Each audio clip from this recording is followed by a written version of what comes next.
आज बात करते हैं एक पुरानी स्पोर्ट्स एनिमे के बारे में जिसे मैंने थोड़े दिनों पहले ही कंप्लीट किया। ये एक ऐसा एनिमे है जिसकी स्टोरी के सेंटर में boxing as a main sport है और इस एनिमे का नाम है हाजिमे नो इप्पो।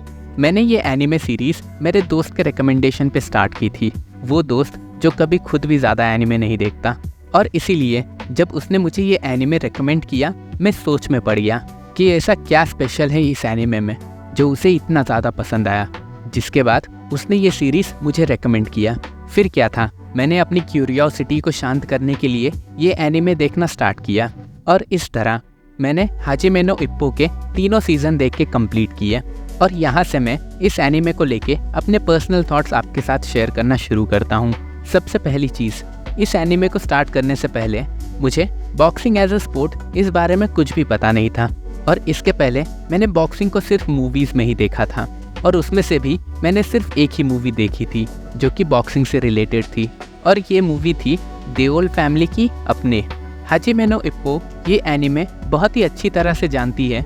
जो लोग इस एनिमे को देखने वाले हैं उनमें से ज़्यादातर लोगों को बॉक्सिंग के बारे में कुछ पता नहीं होगा। उन्हें बॉक्सिंग के रूल्स, बॉक्सिंग की category, even boxing as a sports है भी या नहीं ये भी नहीं पता होगा। और मैं भी इसी कैटेगरी में आता हूँ। फ़र्क सिर्फ इतना है, मुझे बॉक्सिंग ये एक स्पोर्ट है इतना पता है। इसीलिए सबसे पहली चीज़ जो ये एनिमे करता है वो है इप्पो के थ्रू आपको बॉक्सिंग के कुछ बेसिक रूल्स समझाना। सॉरी, मैं बताना भूल गया था। माकेनो उची इप्पो इस स्टोरी का मेन कैरेक्टर है और सीरीज़ के स्टार्ट में हमें ये दिखाया जाता है कि इप्पो कैसे अपने स्कूल लाइफ में बुली होता है और कैसे वो आगे चल के एक बॉक्सिंग क्लब ज्वाइन करता है जहाँ वो खुद को स्ट्रॉन्ग बनाने के लिए बॉक्सिंग करना शुरू करता है। अब इस स्टोरी में इप्पो के अलावा कुछ और भी कैरेक्टर्स हैं जिसमें सबसे पहले आती है उसकी मॉम, फिर आते हैं उसका कोच, उसकी एक गर्लफ्रेंड, एक ऐसा इंसान जिसने उसे बॉक्सिंग के लिए मोटिवेट किया, एक ऐसा कैरेक्टर जिसे उसने राइवल चूज़ किया और दो कैरेक्टर्स कॉमेडी के लिए। इन सब के अलावा जैसे जैसे स्टोरी आगे बढ़ेगी वैसे वैसे आपको न्यू कैरेक्टर्स से इंट्रोड्यूस कराया जाएगा जो कि मेनली इप्पो के अपोनेंट्स होते हैं। और इसी के साथ ही मैंने अपने इन शब्दों में पूरे एनिमे सीरीज़ को आपके लिए समराइज़ कर दिया। बस इतना ही है इस सीरीज़ में। इस सीरीज़ में ना तो कोई सुपर नेचुरल कैरेक्टर है, ना तो सुपर नेचुरल एबिलिटी है, कोई ट्विस्ट भी नहीं है एंड थ्रिलर भी नहीं है। ये एक plain and grounded sports anime है जहाँ पे आप एक कैरेक्टर की जर्नी देखोगे, जहाँ पे वो एकदम बेसिक से शुरू करके टॉप तक पहुँचता है। इसकी स्टोरी बहुत ही स्ट्रेट फॉरवर्ड है और साथ ही साथ आप लोगों में से कुछ के लिए ये बहुत ही ज़्यादा प्रिडिक्टेबल भी होगी, जो कि मैंने भी फील किया।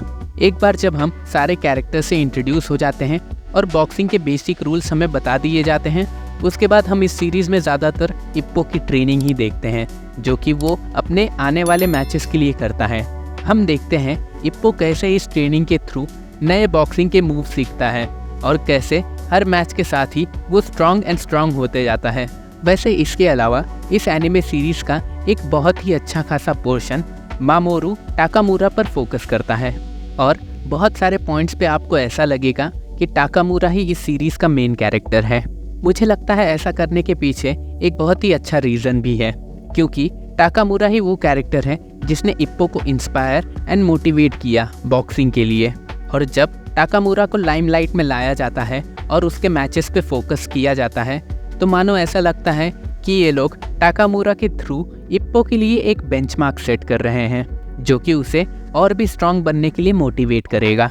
अब इस बात के बहुत ही हाई चांसेस हैं जो भी new characters as a boxing opponent introduce किए जाएंगे उनमें से कुछ अपना इम्पैक्ट छोड़ जाएंगे और वो कुछ कैरेक्टर्स आपको बहुत ज़्यादा पसंद भी आएंगे। और ऐसा ही एक कैरेक्टर जो मुझे इस सीरीज़ में मिला वो है अलेक्जेंडर वॉर्ग। वॉर्ग एक रशियन स्ट्रॉन्ग अपोनेंट है इप्पो के लिए और पर्सनली मुझे ये कैरेक्टर बहुत ज़्यादा पसंद आया। मुझे इस कैरेक्टर की बैक स्टोरी एंड बॉक्सिंग का मोटिवेशन पसंद आया और इसने मुझे इमोशनली हिट भी किया। मुझे अलेक्जेंडर वॉर्ग ये कैरेक्टर इस सीरीज़ के मेन कैरेक्टर माकेनो उची से ज़्यादा अच्छा लगा। वैसे अगर आपने भी ये सीरीज़ पूरी देखी है तो आपके लिए भी ऐसा कोई कैरेक्टर होगा जो कि आपको बहुत पसंद आया होगा, और अगर है तो उस कैरेक्टर का नाम कमेंट्स में ज़रूर मेंशन करना। वैसे इस सीरीज़ को लेके ज़्यादा कुछ बात करने को है नहीं, पर हाँ, जो लोगों को बॉक्सिंग पसंद है या फिर वो लोग जिन्हें हेल्दी लाइफस्टाइल जीने के लिए किसी तरह की मोटिवेशन की ज़रूरत होती है, ऐसे लोग इस सीरीज से बहुत ज़्यादा कनेक्ट कर पाएंगे। हाँ, पर इसे देखते वक्त शुरू का फर्स्ट सीजन थोड़ा सा पुराने एनिमेशन वाला है, जो कि अपने नेक्स्ट सीजन्स में इम्प्रूव होता है। अब अगर मैं अपनी बात को समराइज करूँ तो मैं इस एनिमे को एक वन टाइम वॉच एनिमे ज़रूर बोलूँगा, क्योंकि कई जगह पर इसकी स्टोरी मेरे लिए बहुत ही प्रिडिक्टेबल हो गई थी और कुछ पॉइंट्स पे इसकी स्टोरी मुझे थोड़ी रेपिटेटिव भी फील हुई। हाँ, पर मैं इससे डिनाई भी नहीं करूँगा कि अलेक्जेंडर वॉग का कैरेक्टर मुझे पसंद आया, और जो थर्ड सीजन की एंडिंग में इन्होंने कुछ गेंजी कामोगावा की बैक स्टोरी दिखाई है, वो इस सीरीज का बेस्ट पार्ट है। तो हाँ, अगर आप बॉक्सिंग के फैन हो या फिर आप कुछ ऐसा ढूंढ रहे हो जो आपको ढेर सारा मोटिवेशन दे, तो ये सीरीज आपके लिए ही है।